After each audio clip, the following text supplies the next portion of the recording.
How to share purchases within your Apple family. Well, that's what I'm going to show you guys in a super quick and easy tutorial. So if this video helped you out, please let me know in the comments or leave a like so I actually know this video helps you out. So if you would like to share purchases within your Apple family, then yeah, keep on watching. So what we're first of all going to do is go to the settings. Once you've opened up the settings, you need to click on your Apple ID at the top. Here, pretty much in the middle towards the bottom, you can see family sharing. Now, if you click on there for the first time, you will have to set something up really quickly. It's just a matter of clicks. But once you've set that up, you can actually here see your family. Now, in the top right corner, you can actually add family members and everything.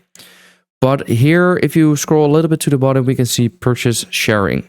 So if you click on there, you will get this. So it says family, purchase sharing, shared payment method, purchase sharing, and accounts stay separate, which is great. So if you would like that, then simply click on continue. Then here we can see turn on purchase sharing. So you will share purchases made with your Apple ID.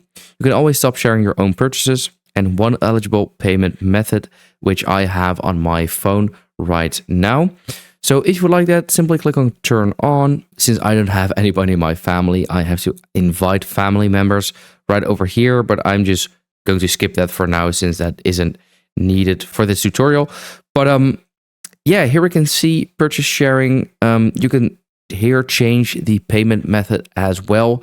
And here you can also stop the purchase sharing. And yeah, that's pretty much it. That's how to share purchases in the Apple family.